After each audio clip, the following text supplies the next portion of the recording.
The 1970s were a decade of lava lamps, leisure suits, and some truly wild interior design trends. The theme wasn't just about harvesting gold appliances and avocado green bathrooms. There were shaggy carpets that swallowed your feet and furniture so brown it practically camouflaged itself. Today we'll be ranking the top 10 most crazy and confusing 1970s interior designs. Now, grab some popcorn, relax, and get prepared to be shocked, or perhaps even a bit horrified by the design decisions. You may pick up some tips and tricks for designing a classic yet fashionable area. Without further ado, let's get started.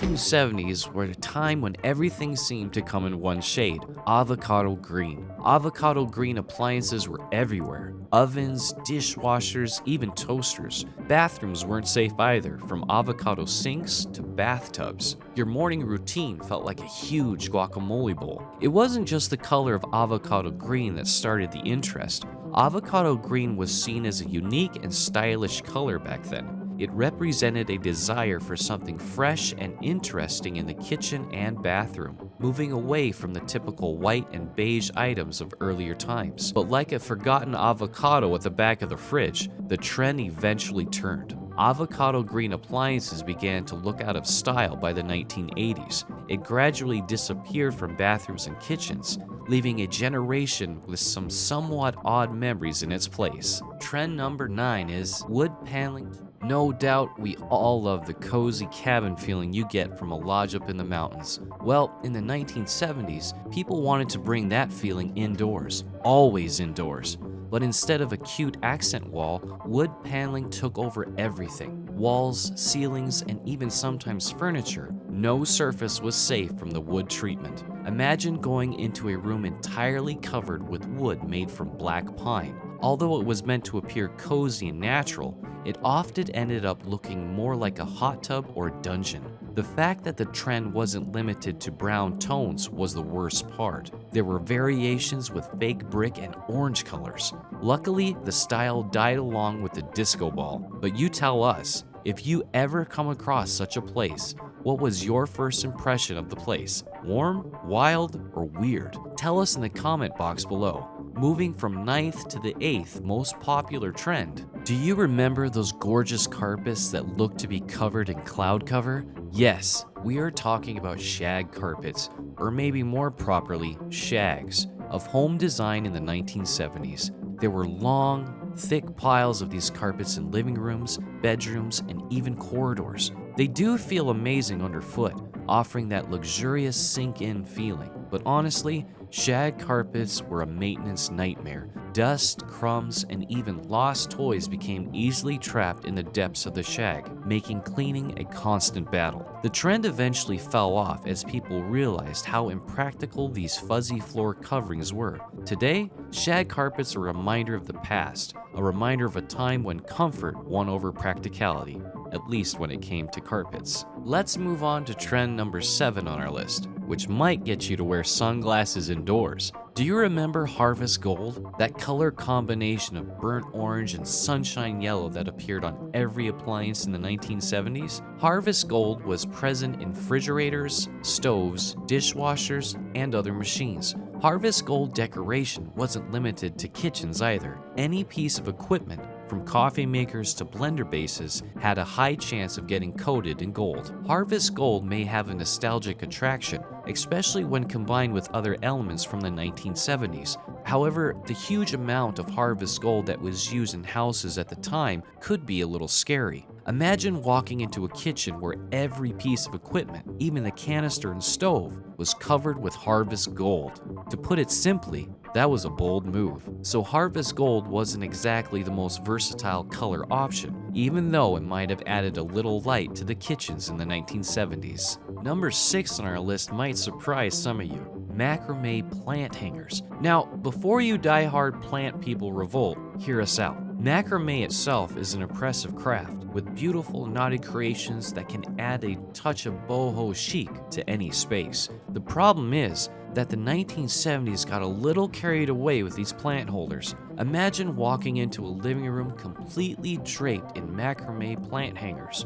Everywhere you look, there would be a pot dangling from a hand-woven web of thick cords. Moderation is key. A single macrame plant hanger, especially a well-made one, can be a lovely addition to your home. But if your goal is to open a 1970s botanical theme park, maybe take a step back and consider alternative ways. From there, we jump to the most bizarre home decor trend of the 1970s. Waterbeds. That is, mattresses that you fill with actual water instead of soft foam. Didn't it sound futuristic?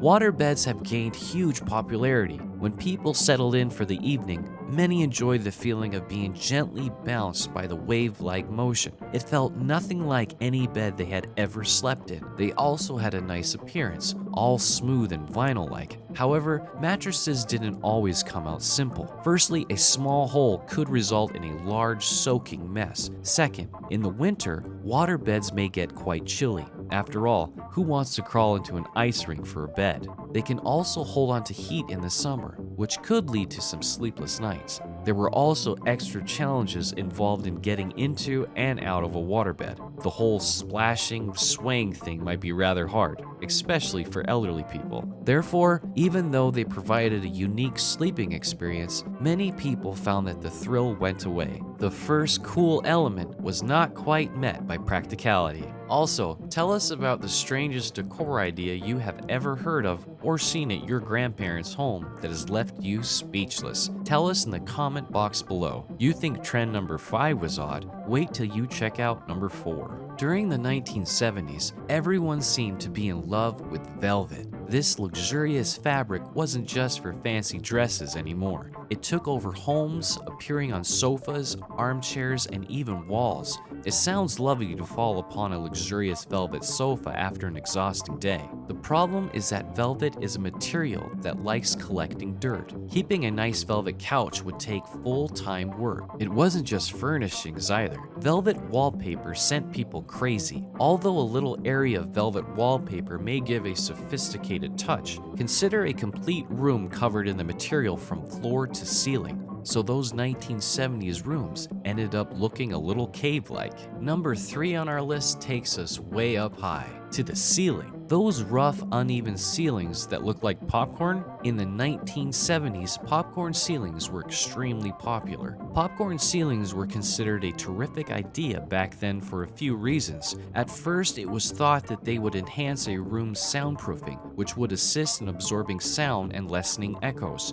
Second, some people believed that the pattern covered surface flaws like fractures or uneven areas on the ceiling. However, popcorn ceilings proved to be a bigger headache than they were worth. First of all, they are a nightmare to clean. It's almost impossible. Painting them is another burden. The finish could break down and crumble, or you may need to apply many coats of paint because the paint doesn't always stick to it well. They quickly lost popularity, and most people now think they are completely unattractive because of the unease they bring upon them. Another trend to watch was, flowers. They bring a touch of nature and cheer to any space. But in the 1970s, floral prints weren't just a touch, they were an explosion. Every surface seemed to be covered in blooming flowers. Walls covered in huge roses. The furniture is decorated with a rainbow of flowers. Lampshades? Don't even get us started on flower-covered lampshades. Now, when used with care, flowery designs can be lovely. However, the 1970s welcomed them with an almost strong passion.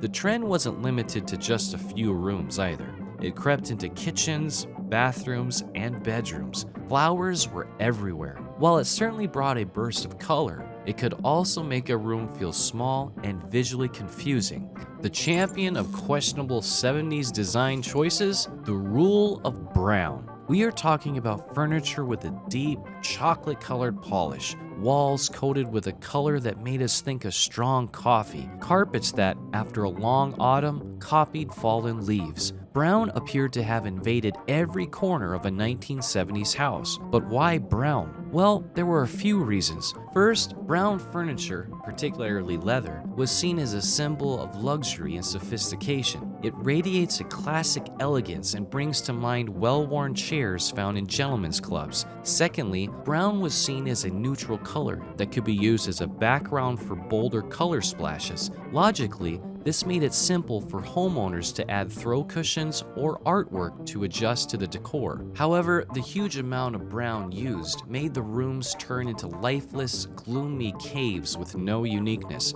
It was not exactly what was needed for a happy household. And that's a wrap. We hope you found these 10 worst 1970s interior design choices both informative and entertaining. From avocado green appliances to shag carpeting, the 1970s certainly had its fair share of design trends that make us cringe as well as nostalgic today. By examining these design choices, we can learn valuable lessons about how design trends evolve and the importance of timeless style versus trends. If you enjoyed this video, don't forget to like, subscribe, and hit the notification bell for more content on interior design and home decor. Thanks for watching, and we'll see you in the next video.